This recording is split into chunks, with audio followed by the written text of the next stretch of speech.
preços e produção. Na realidade, assim, ela precisa de logística e ela precisa de mercado. Funciona no Porto, na África. Aqui no Peru, na África. Mas aí ela tem essa cooperação, porque é o seguinte, lembra da contradição que eu falei para você produzir e realizar?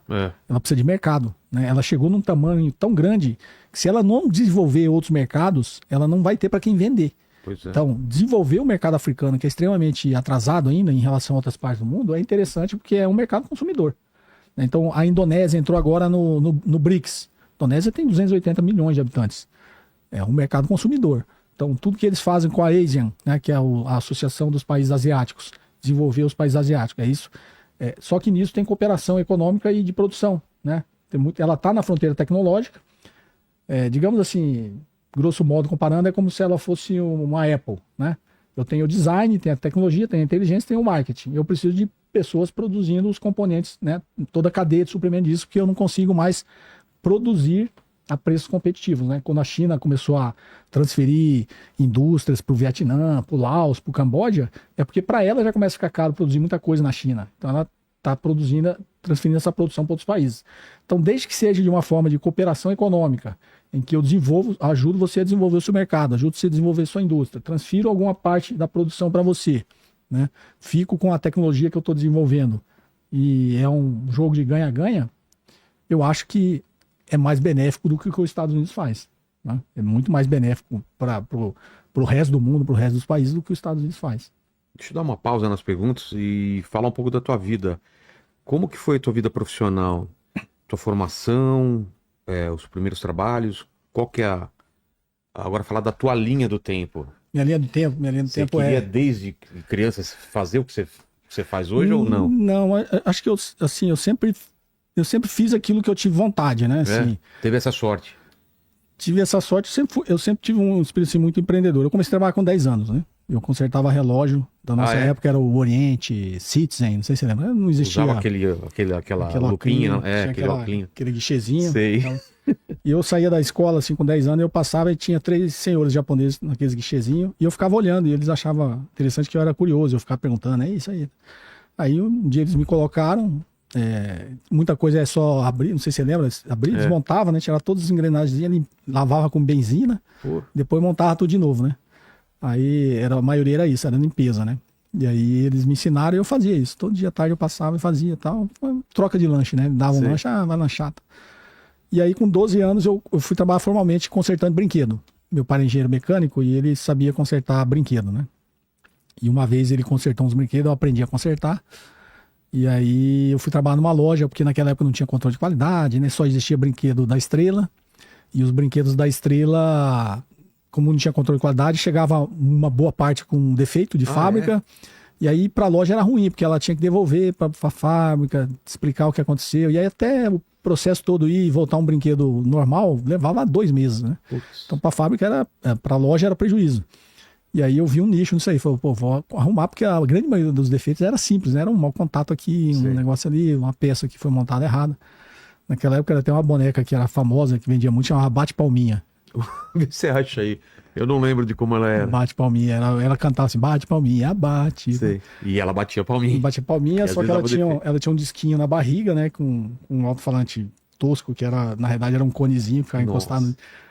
E aí eu comecei a consertar essas bonecas. Aí foi quando a Estrela lançou o primeiro carrinho de controle remoto, que era o Colossus. Lembro. Lembra? Colossus e tal. E aí eu aprendi a consertar isso aí. Aí nessa época eu já tinha ido para a autorizada da Estrela. Tinha uma oficina autorizada da Estrela, eu fui lá consertar. E eu já tinha esse negócio da exploração do trabalho, sabe? Às vezes, quando você é novo, você é muito mais ligado nisso, né? Aí eu via lá que a mulher cobrava, sei lá, como se fosse hoje, cobrava R$200 para arrumar e me dava 10, sabe? Foi a exploração capitalista aí, exploração do trabalho. E aí, tudo bem, mas eu era jovem, né? E aí eu tinha vontade de trabalhar em banco. Aí eu falei, vou trabalhar em banco. Aí todo dia Tinha vontade? Tinha. Aí todo dia eu saía, mas nessa época eu já tinha 15 anos. Aí eu saía todo dia da autorizada. Olha lá. Bate palminha. Bate palminha, essa aí mesmo. Consertei muito, viu? Olha, ela já tá com preenchimento labial. Naquela época já fazia, olha só. Essa aí eu consertei bastante, hein? Pô, eu lembro, minha irmã teve uma dessa, cara. Aí sujava pra caramba acho que era meio crochê essa roupa aí. Eu lembro dela bem sujo, assim. E aí eu, com 15 anos, eu todo dia saía da autorizada e ia procurar emprego em banco. Aí eu, todo dia assim, eu tava até cansado já de procurar, porque eu era moleque, né, 15 anos. E eu achava que ia ser office boy, né, queria trabalhar office boy, né, mas queria trabalhar em banco. Aí o Banco América do Sul me contratou. Um dia eu fui lá, bati, o cara, acho que já devia ser a 10ª vez que eu ia lá. Não, vem cá, faz um teste aí, né. O Banco América do Sul era um banco conhecido mais ligado à colônia japonesa, né. Ah, é? Depois, na consolidação, ela foi comprado pelo Sudamérica, depois acho que foi pelo ABN Enron. Na época, no Brasil, você deve lembrar, tinha banco pra caramba. Né? Aspa, lembra do Aspa? Bamerindos. Tinha o Banco América do Sul, Banco Bandeirantes, Banco Progresso, Banco Sudamérica, tinha um monte de banco. E aí eu fui trabalhar e fiz um teste lá, então, aí voltei pra casa. Quando cheguei em casa, minha mãe falou assim, ó, ligaram aqui do banco, falou pra você ir lá amanhã cedo lá que eles vão te contratar. Aí fui tudo feliz, achando que ia ser office boy, eles me contrataram como escriturário mesmo. Aí fui trabalhar na cobrança, depois trabalhei no desconto, depois trabalhei na compensação. Naquela época não tinha computador, né? Era tudo na mão, né? Nossa. Eu acho engraçado assim, quando ia ajudar o pessoal a pagar cheque, o Banco América do Sul tinha uma senha que era uma moedona assim, era uma réplica de uma moeda de 5 ienes, né? Sei. Com um buraco quadrado no meio, aquelas moedas. E era a senha. Aí o cara entregava o cheque, você dava a moeda pro cara, aí você pegava o cheque, ia lá, tinha um balcão, você tirava... Sabe essas boletas igual de negócio de telefone? Que você ficava naqueles porta-ficheiro assim?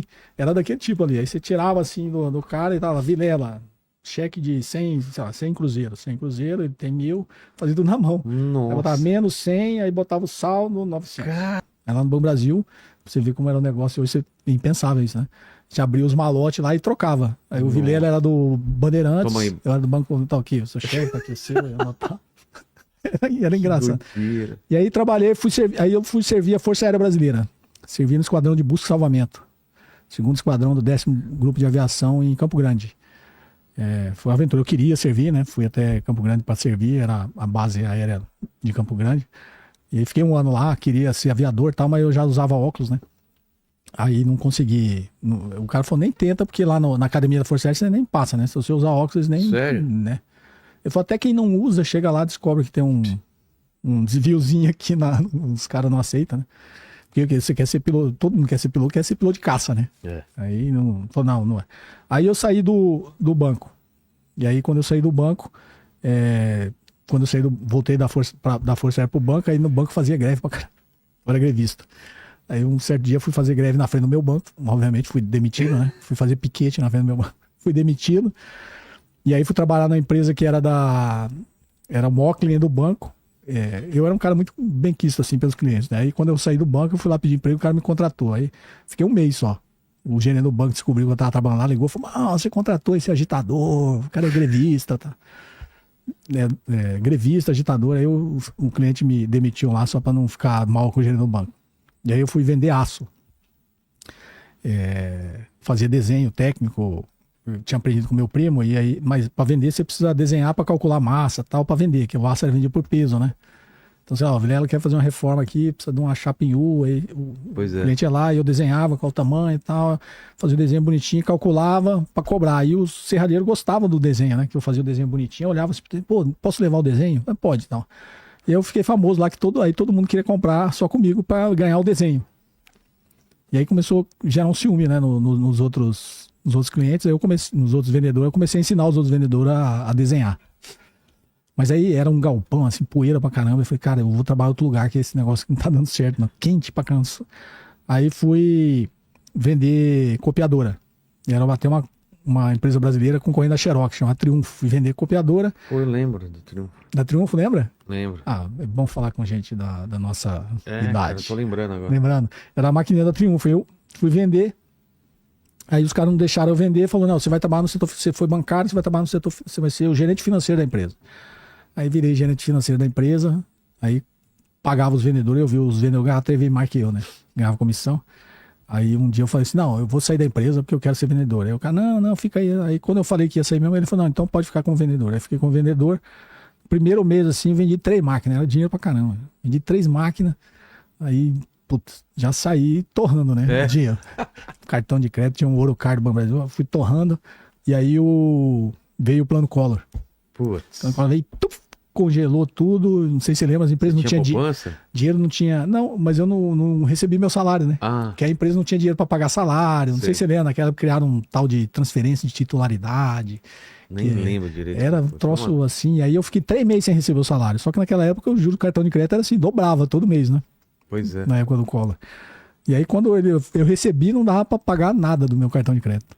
Aí entrei em desespero, eu liguei, tava uma época que todos os brasileiros estavam indo pro Japão, e aí liguei para um amigo lá, falou, preciso sair do Brasil que eu tô quebrado, né? E ele, não, pode vir aqui, vamos arrumar papelada. Eu fui pro Japão, fiquei 2 anos no Japão.